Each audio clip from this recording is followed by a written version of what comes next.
नमस्कार। बलूचिस्तान से कोई अच्छी खबर तो जनरली नहीं आती है, फिर भी कैसे-तैसे करके हम कुछ-कुछ खबरें निकालते हैं। एक खबर ये कि नोशकी इलाके में बीएलए के फ्रीडम फाइटर्स ने हमला किया पाकिस्तानी आर्मी के एक चेक पोस्ट पे और वहाँ पे जितने भी पाकिस्तानी आर्मी के ऑफिसर्स थे, जवान थे, कई लोग थे उसमें, करीब कि जिसे बोलते हैं 20 से ऊपर वहाँ पे पाकिस्तानी आर्मी के जवान और ऑफिसर्स थे। उनसे हथियार छीने, गाड़ी छीनी और गाड़ी छीनने के बाद उनको अपनी हथियार गाड़ी में रखे और निकल गए। ये नोशकी में हुआ, ये कल रात हुआ, ये नोशकी के उपनगर केशांगी का बताया जा रहा है। बलूचिस्तान लिबरेशन आर्मी ने इसका क्रेडिट लिया है, बोला ये काम हमने किया है। मैं इसलिए ये खबर आपको दे रहा हूँ, सारी चीजें प्रेस रिलीज के आधार पे होगी, मैं ऐसे नहीं बोलूंगा। पाकिस्तानी आर्मी जो कि महान आर्मी है, मुगलों के औलादे हैं, उनके हथियार छीन के उन्हीं के लोग ले जाते हैं और वो रोक नहीं पाते। बड़े बेचारे शरीफ दिल के आदमी हैं। गांधीवादी, एक थप्पड़ कोई मारे तो दूसरा दिखा दो। तो इन्होंने भी यही किया होगा, एक हथियार कोई उठा रहा था तो दूसरा भी दे दिया होगा। बलूच लिबरेशन आर्मी के जो फ्रीडम फाइटर्स हैं, उनकी सराहना करनी पड़ेगी। लेकिन इस हमले में ना कोई मारा नहीं गया है, इसलिए मैं ये बोल रहा हूँ सराहना करनी पड़ेगी कि उन्होंने अपने से बड़ी आर्मी के हथियार उठाए और लेके चले गए। इतनी हिम्मत किसी आर्मी में नहीं होती।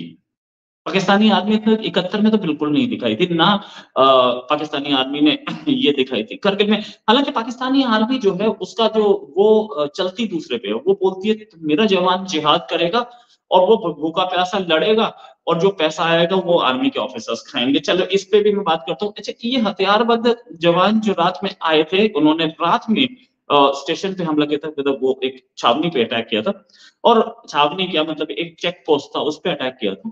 और उस चेक पोस्ट के साथ कुछ एक कंटोनमेंट टाइप बना हुआ था ये, और वो इस पर हमला करने के बाद जो अधिकारी थे, उसमें पुलिस के ऑफिसर भी थे, कुछ पुलिस के लोग भी थे, वो पहचान नहीं पाए थे इनको, बलूच लिबरेशन आर्मी के जवानों को, और नहीं पहचान पाए और पहचानेंगे भी कैसे? हालाँकि क्योंकि बलूच लिबरेशन आर्मी के जो लोग हैं, वो इतनी ज़्यादा ताकत में उनके पास है कि वो हर बार एक अलग लोग भेजते हैं और ये लोग पहचान नहीं पाते। साथ में उनकी बंदूक वगैरह जो लेके गए, उस समय इन्होंने पकड़ लिया था सबको। सारे के सारे पाकिस्तानी आर्मी के और पुलिस के लोगों को पकड़ के बंधक बना के रखा था। सारा सामान उठाया, इनको कुछ नहीं बोला। चाहते तो मार सकते थे। मैं इस बात को मानूँगा कि बलूच लिबरेशन आर्मी ठीक है, जो भी है, कई बार पाकिस्तानी पुलिस या पाकिस्तानी आर्मी फायरिंग करेगी, तो ये भी करते हैं, नो डाउट अबाउट इट। तो उसमें पाकिस्तानी आर्मी के लोग मारे भी जाते हैं। मैं उसकी भी खबर दूँगा, 6 मारे गए हैं। लेकिन उससे पहले ये खबर थी, क्योंकि ये पीसफुल खबर थी, इसमें सिर्फ़ हथियार लूटे थे। वैसे तो हथियार लूटना भी इल्लीगल है। लेकिन मैं ये बताना चाहता था कि पाकिस्तान जो चीखता था ना कि कश्मीर में जो आतंकवादी हैं, वो इंडियन पुलिस के हथियार छीन ले जाते हैं, बैंक में डकैती करते हैं। भाई साहब, जो आपने सिखाया था ना, आप ही के कंट्री में अब हो रहा है। मज़ा तो आ रहा होगा। आपको नहीं आ रहा ना? मुझे आ रहा है। ठीक है? मैं ये बोल रहा हूँ कि मैं पाकिस्तान के साथ पीस, पाकिस्तान के साथ ट्रेड, इसका हिमायती हूँ। लेकिन जवाब वही दिया जाएगा जो आप कर रहे हैं। आप अगर आतंकवादियों को सपोर्ट कर रहे हैं, हम तो फ्रीडम फाइटर्स को ही कर रहे हैं। ये तो आतंकवादी नहीं है। बलूच लोग तो अपने सेल्फ डिफेंस में हथियार उठा रहे हैं। आपके इस केस में, नोशकी वाले केस में, अगर एक मारा गया जहां पे आपके हथियार लूटे हैं, डीजीआईएसपी प्रेस कॉन्फ्रेंस करते, यस मारा था। डीजीआईएसपी बोल दे कि हमारे 5 आतंक हुए, हमारे 5 आर्मी के मारे या 5 पुलिस के मारे। जब पीसफुल काम हो सकता है तो बलूच लिबरेशन आर्मी पीसफुल काम करती है। इसीलिए मैं इस आर्मी की तारीफ करता हूँ। एक आर्मी, इन्होंने हथियार लूट लिए, व्हीकल लूट लिया, हाँ, सारे आर्मी के लोगों को और पुलिस के लोगों को छोड़ दिया, बंधक बनाकर छोड़ दिया, जाओ। ऐसा भी होता है। लेकिन पाकिस्तानी आर्मी से ये उम्मीद नहीं है। पाकिस्तानी आर्मी आती है, बॉर्डर पे हमारे जवान की, सोते हुए जवान का सिर काट के ले गए थे। हम याद है, भूले नहीं है हम। Baloch liberation army Pakistani army की तरह घटिया आर्मी नहीं है, इसलिए मैं इस आर्मी की तारीफ करता हूँ। अब बात करते हैं, 6 पाकिस्तानी सोल्जर्स मारे गए थे पंजगुर और बोलान में। पंजगुर बोलान में 2 अलग-अलग ऑपरेशन में। बीएलए ने बोला कि ये क्यों हुआ, क्योंकि पाकिस्तानी आर्मी बोलान में 8 दिन से एक ऑपरेशन चला रही है, और जो ऑपरेशन चल रहा है वो ऐसा ऑपरेशन है जिसमें उन्होंने बच्चों को, औरतों को, आदमियों को पकड़ रखा है। पकड़ के उनके पीछे शील्ड, वो पीछे खड़े उनको शील्ड बना के वो हमला कर रहे हैं पाकिस्तानी सिविलियन एरियाज पे, रॉकेट लॉन्चर से कर रहे हैं, किसी भी चीज से जिन जिन चीजों से कर सकते हैं और वहां से वापस हमला आए इसके लिए शील्ड बना रखी है। याद है हमारे एक कर्नल ने एक कश्मीरी को जीप के आगे बांध दिया था, ह्यूमन शील्ड बनाई थी, कितना चीखे थे नहीं।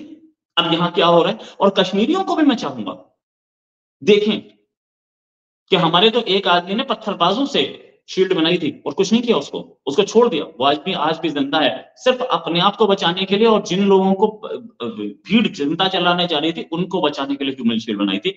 जिसको ह्यूमन शील्ड बनाया उसको कुछ नहीं बोला गया।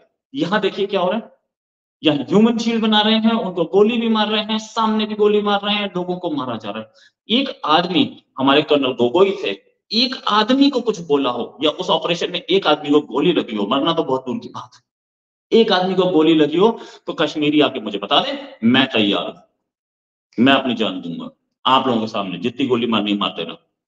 सब झूठ।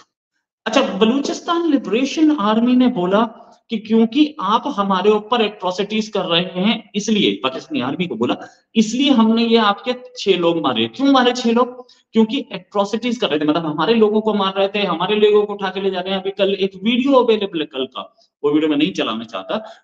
बलूचिस्तान के एक जवान को आप पुलिस उठा के ले जा रही है, या आर्मी होगी मुझे नहीं पता है, लेकिन उठा ले जा रही थी। उस वीडियो को आप ट्विटर पे ढूंढेंगे, मिल जाएगा आपको, उठा के ले जा रही है। तो वो उसके बाद से कभी नहीं दिखेगा, मास ग्रेव में कभी दिख जाए तो दिख जाए। ये हालत है। बलूच लोग हिम्मत वाले हैं, और इतनी हिम्मत, उन्होंने ये भी बोला कि पाकिस्तानी जो कायर आर्मी है वो हमारे लोगों को पकड़ के रखा हुआ है, हमारे लोगों को छोड़ नहीं रही, खाना पीना तक नहीं दे रही है, कई कई दिन से बंधक बना रखा है।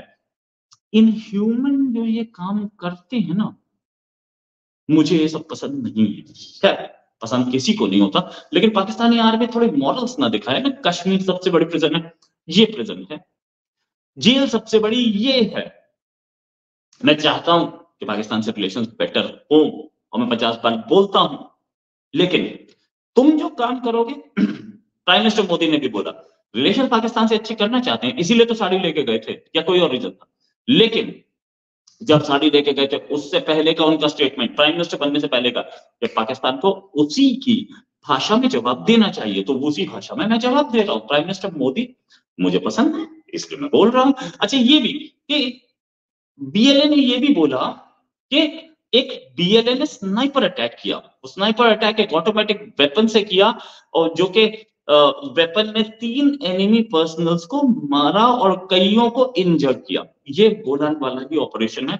इसमें, इस ऑपरेशन में एनिमी का टेंट को आग लगाई और उनके इक्विपमेंट को भी डिस्ट्रॉय कर दिया। ये उनका कहना है बीएलए का। बीएलए ने ये भी 23 तारीख की भी एक रिलीज निकाली, मतलब इसी रिलीज में 23 तारीख का जिक्र किया।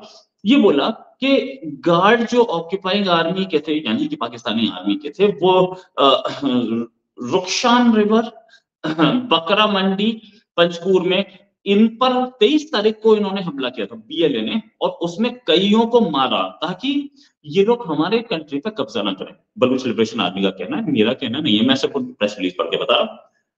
तो ये बलूच लिबरेशन आर्मी चाहती क्या है, ये सबको पता है कि वो चाहती क्या है। वो चाहती है कि ये पाकिस्तानी आर्मी चली जाए और हमारा कंट्री आजाद हो जाए। इतनी आसानी से आजाद होने नहीं दे रहे हैं। अच्छा, दूसरी चीज वो ये बोलते हैं कि हमें हमें आप इक्वल तो मानो, अगर आपके कब्जे में हैं तो आप हमें राइट्स तो दो।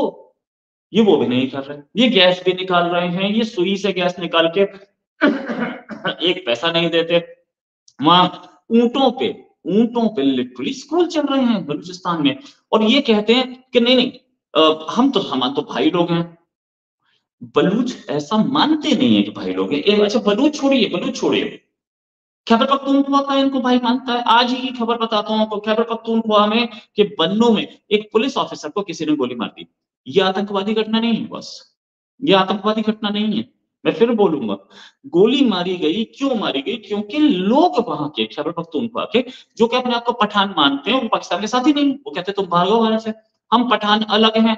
क्योंकि वो एग्रीमेंट ड्यूरल लाइन का जो था वो 100 साल के लिए था, और वो लैप्स कर गया। सच बात तो ये है कि एग्रीमेंट 100 साल के लिए था, लैप्स कर गया। और अगर 100 साल के लिए लैप्स नहीं होता तो देखिए, एक एग्रीमेंट है, वो 100 साल के लिए था कि 100 साल के बाद हम फिर से डिफाइन कर लेंगे लैंड को, अपनी बॉर्डर को। वो 100 साल का था, वो खत्म हो चुका। अब उसके बाद दोबारा डिफाइन नहीं किया गया, इसका मतलब ये बॉर्डर भी खत्म हो गया। बात अफगानिस्तान बिल्कुल सही बोलता है, पठान बिल्कुल सही बोलते हैं। अब आपकी ये बॉर्डर है, इल्लीगल है। अब उनका एरिया एटॉक तब बनता है जहां तक पाकिस्तान इस एग्रीमेंट से पहले था। आफ्टर ऑल इंटरनेशनल एग्रीमेंट्स जो होते हैं वो ऐसे ही होते हैं। हांगकांग का एग्रीमेंट खत्म हुआ और हांगकांग वापस चला गया ना। या आप बोलिए कि एक एग्रीमेंट है जो कि आप इंडस वाटर ट्रीटी है, हुई, उसको हम मान रहे हैं। क्यों मान रहे हैं? क्योंकि एग्रीमेंट ट्रीटी हुई थी, जिस दिन वो ट्रीटी की मियाद खत्म होगी वो खत्म हो जाएगा। ये तो पाकिस्तान को समझ में आना चाहिए ना। तो पाकिस्तान इस ड्यूरल क्या, तो मैं इनकी इस डिमांड को भी मानता हूं, अफगानिस्तान की इस डिमांड को भी मानता हूं कि सही बात है, ड्यूरल लाइन फेल हो चुकी है, ड्यूरल लाइन खत्म हो चुकी है, ड्यूरल लाइन का एग्रीमेंट खत्म हो चुका है, उसकी मियाद खत्म हो चुकी है। तो ड्यूरल लाइन पे भी बहुत जरूरी है कि क्या हो देखना, वरना ऐसे ही हमले होते रहेंगे। जैसे बन्नू में एक पुलिस वाले को मार दिया, होते हैं, लगभग डेली खबर आती है। पाकिस्तान इसको देखने के मूड में नहीं है, क्योंकि पाकिस्तानी आर्मी या पाकिस्तानी सरकार के लोगों के लिए पैसा कमाना ज्यादा जरूरी है। बॉर्डर डिस्प्यूट उनको चिंता नहीं, उनको चिंता इसलिए नहीं है कि उनके अपने बच्चे नहीं मारे जा रहे, राइट। इसी के साथ एक और खबर हाजिर हुए, अभी के लिए नमस्कार, धन्यवाद, जय।